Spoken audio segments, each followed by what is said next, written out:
When working with Claude Code, you are in deep flow state. Claude is staring through your code base, writing features, fixing bugs, and then quietly, without asking, it modifies your environment file or deletes a folder that you needed. You told it not to in CLAUDE.md, but it didn't listen. Today, I'm going to show you the Claude Code hooks, the feature that probably won't do that, into guaranteed every single time, no exception. By the end of this video, you will have 4 hooks running that will make your workflow dramatically safer and more automated. Before we write any code, let's understand the mental model. Think of a Claude Code like a pipeline, a series of stages from when you hit enter to when Claude says it's done. At each of those stages, hooks let you intercept and inject your own logic. And the critical thing is the reason the hooks exist, it guaranteed to execute every single time. When you started working with the Claude, you may think that CLAUDE.md is like you can mention this in the CLAUDE.md file as well and let the agent handle this. But remember, CLAUDE.md is not guaranteed to execute everything you mentioned there. It's a suggestion. The model can forget, ignore, or misapply it. Whereas hooks they run shell commands outside the model entirely. Use CLAUDE.md for a guidance only and use hooks for the rules that cannot be broken. Claude Code exposes 12 events you can hook into or ingest your custom logic. The 4 most important are UserPromptSubmit, pre and post tool, and the stop. The user prompt fires the moment you press enter after your prompt, and the pre-tool and post tools runs right before and after the tool run. The stop is basically fires when the Claude thing is finished responding, and you can inject your code after any of this event. Each hook has a type that controls how it runs. There are 4 types of handler: command, prompt, agent, and HTTP. The use command when you try to run a shell script, which is most common, and a prompt when you ask Claude model to evaluate a condition.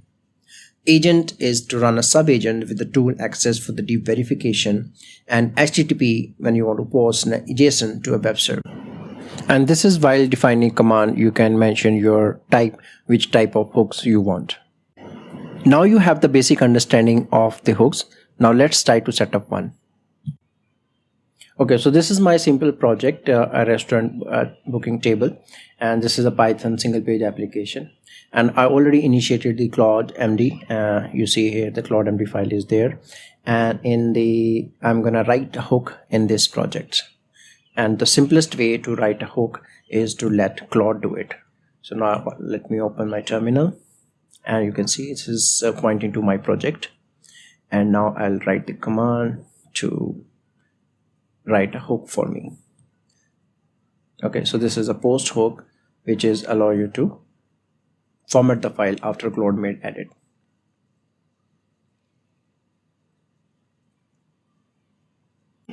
Okay, so it's finished generating my first hook.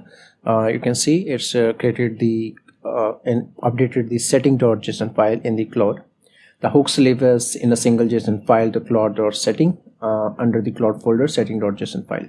So you go to the .claude folder in your root of the folder and you open this setting.json file.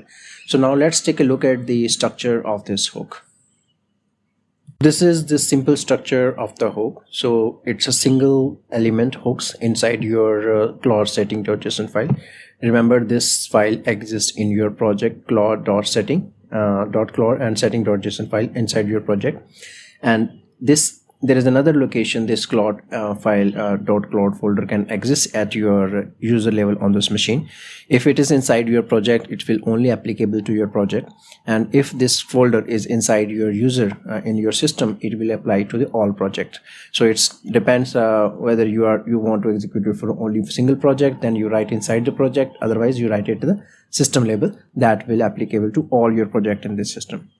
Now let's take a look at the structure of this hook. So there is a single element inside this JSON, and here is the array of this. You can add multiple hook here.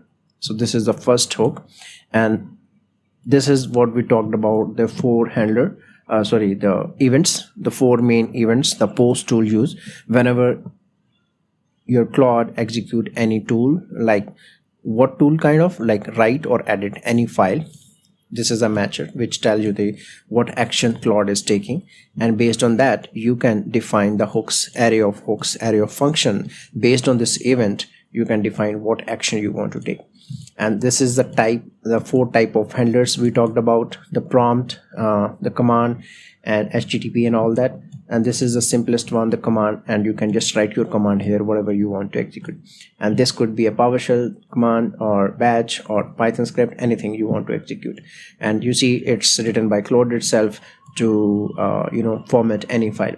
And it already went through my project structure, and I have HTML, Python and JavaScripts only, so it's only gonna refer those. You see the script here, it's gonna just refer these files only based on your project structure.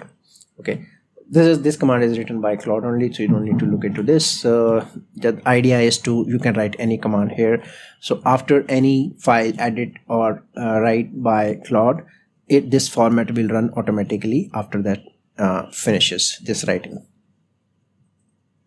There is another simple way to look at the hook that you have in your project label or your user label. And if you go to your Claude and you type this hooks, and this will list down all those all these 12 events, and also it will show you the hooks that you have already created. So for example, this PostToolUse, we have created one. So let's take a look at this.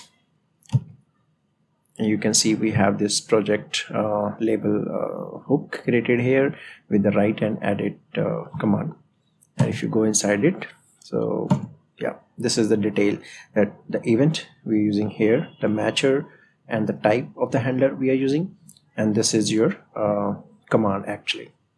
And you can see here it's a modify, remove this hook, edit. You can directly settings.json file, or you can ask Claude to make these changes to this hook.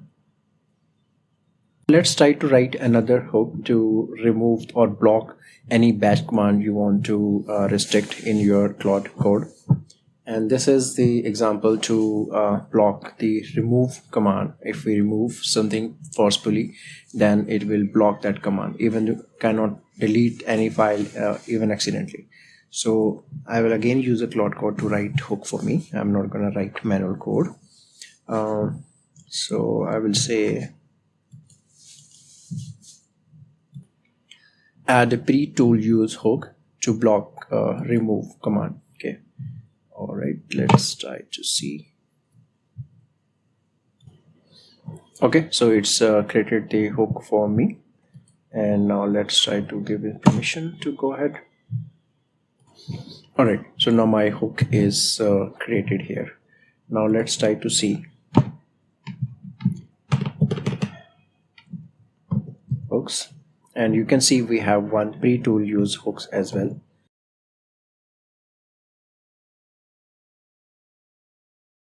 And you can see this is our checking for dangerous command, and we have this again type of command, matcher bash, whenever any batch command run, and this is PreToolUse event, and this is our command to print a message that this command is blocked. Now let's try to test this command. Okay, now time to test that PreTool hook. So if you remember, once you write the hook, you need to restart your Claude. You can exit here and then just type Claude again. It will reinitiate reload all the hooks or skills if you have modified or created anything new. Let's try to run this bash command. So I am giving a prompt here, the run bash command, to remove this test folder. I have created this test folder in my window. And now let's try to run this prompt. Okay, now you can see this PreToolUse bash hook stopped continuation because it's blocked. This is the message coming from our hook.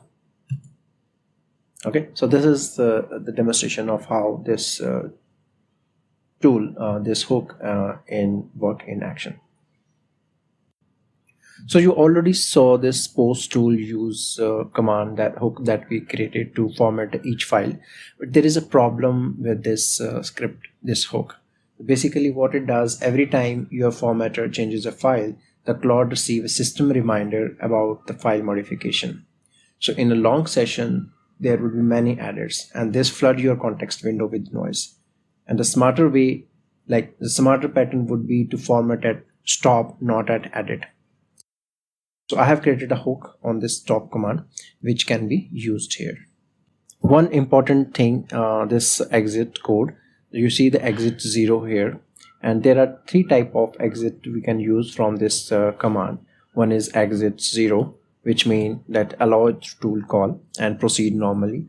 Exit 2 code means block the tool call, and any other code you return, it's gonna just give you the warning. So this will actually help you to write your exit your communication from your hook. All four hooks that we discussed, and this is the last hook that I want to show you. In the stop, whenever the Claude done their processing, we're gonna display the notification in your desktop, and this will display notification the Claude needs your attention with the title and this Claude code. Okay, so this will be just giving whenever Claude is done with your task. If it is long running task, it will be very helpful to give a notification to your desktop. Okay. Now you have learned everything about the hooks, how to create them, how to execute them, and how to manage them. And these are the ideas that you can implement.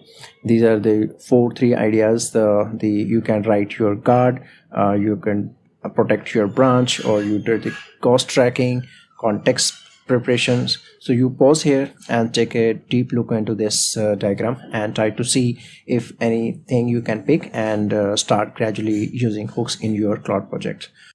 Hope this session is useful for you guys, and thank you very much for watching. I'll see you in the next video. Bye.